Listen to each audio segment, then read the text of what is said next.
La mention la plus ancienne de l'île du Grand Connétable figure sur une carte gravée datant de 1660. Après une traversée transatlantique interminable, le rocher du Connétable constituait pour les marins un premier point de repère permettant de se situer avec précision sur la carte et d'accoster sereinement à Cayenne, les courants et les bancs de vase rendant la zone très dangereuse. L'arrivée des navires à proximité du dôme rocheux s'accompagnait de centaines d'oiseaux les entourant de toutes parts. Les gravures et récits de l'époque illustrent et parlent déjà de milliers d'oiseaux peuplant l'île. Nous avons la chance aujourd'hui d'accompagner l'équipe gestionnaire de la réserve naturelle nationale de l'île du Grand Connétable, lors d'une de leurs missions terrain. Cette réserve est la première à avoir été créée en Guyane, en 1992, pour sa richesse ornithologique. Située à une quinzaine de kilomètres de l'embouchure de la Prouague, elle représente un sanctuaire pour les oiseaux marins et la biodiversité marine. Nous sommes en fin d'année et c'est la période de reproduction des frégates superbes. L'occasion rêvée de faire des images de cet oiseau marin de 2 mètres d'envergure, emblématique de l'île du Grand Connétable, en cette période d'activité nuptiale si particulière où les mâles paradent en gonflant d'air leur sac gulaire rouge. Mais avant de nous rendre sur l'île aux oiseaux, l'équipe de la réserve effectue des prélèvements d'eau sur un site proche de la côte. L'analyse de ces prélèvements permettra d'évaluer la qualité de l'eau.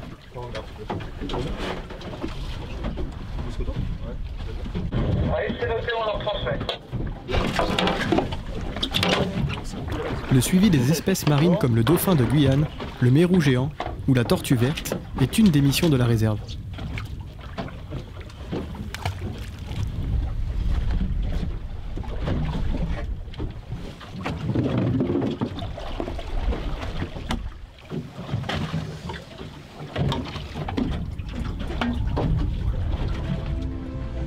Une heure de bateau plus tard, nous arrivons à proximité de l'île du Grand Connétable.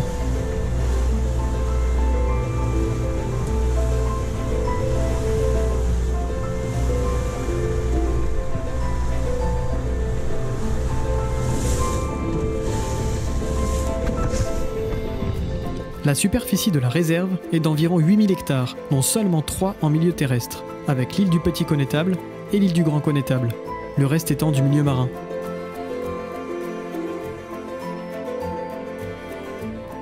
6 espèces nicheuses viennent sur le Connétable, la frégate superbe, le naudis brun, la mouette à tricyle et 3 espèces de sternes, la sterne royale, la sterne de Cayenne et la sterne fuligineuse. En mai-juin, lors de la période de reproduction des sternes, mouettes et naudis, de grandes colonies d'oiseaux se forment et la population de l'île peut atteindre 20 000 individus.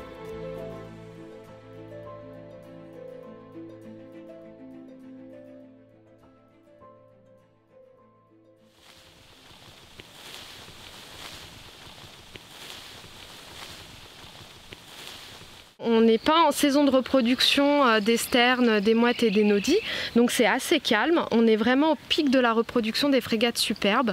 Donc on est en fin d'année et là on a environ 2000 couples d'oiseaux de frégates superbes sur l'île du Grand Connétable.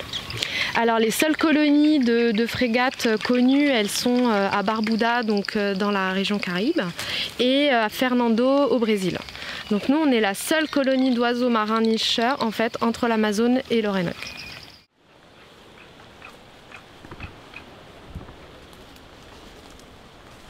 Donc on peut faire la différence entre les mâles et les femelles et les jeunes. Donc les femelles ont la gorge blanche avec la tête noire.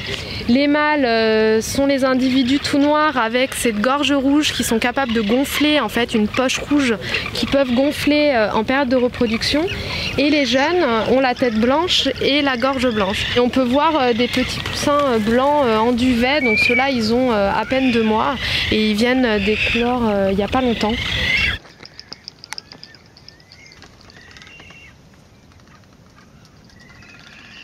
Les adultes se partagent les soins parentaux.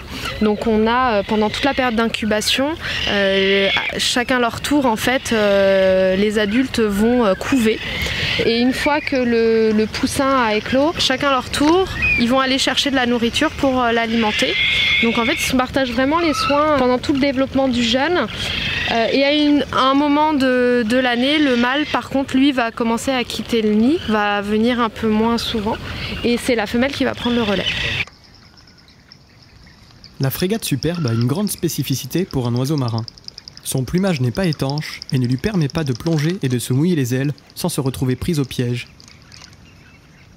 Pour s'alimenter, elle va principalement voler les proies des autres oiseaux. On parle d'espèces kleptoparasites. On est sur un site qui est façonné par l'homme. On y voit aujourd'hui des grandes plateformes, un piton central qui culmine à plus de 50 mètres. Avant l'exploitation, c'était tout simplement en fait un dôme de roches. En 1877, un équipage américain accoste sur l'île du Grand Connétable et en prend possession au titre de la loi fédérale américaine Guano Island Act, qui autorise un citoyen américain à réclamer, au nom des États-Unis, toute île inhabitée et non revendiquée susceptible de contenir du guano. De la fin du 19e au début du 20e siècle, les Américains exploitèrent le guano riche en phosphate de l'île pour fabriquer de l'engrais de premier choix.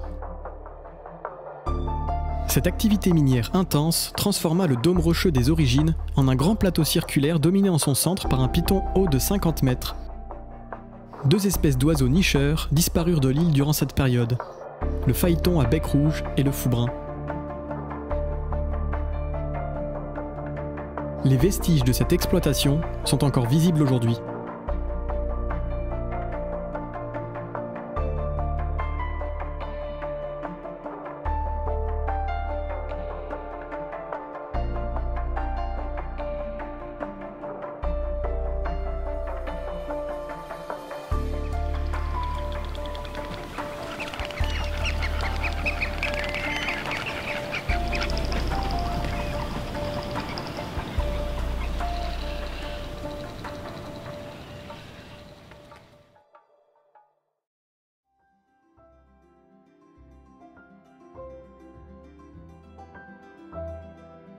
Aujourd'hui, la réserve est bien protégée et son importance à l'échelle internationale est considérable.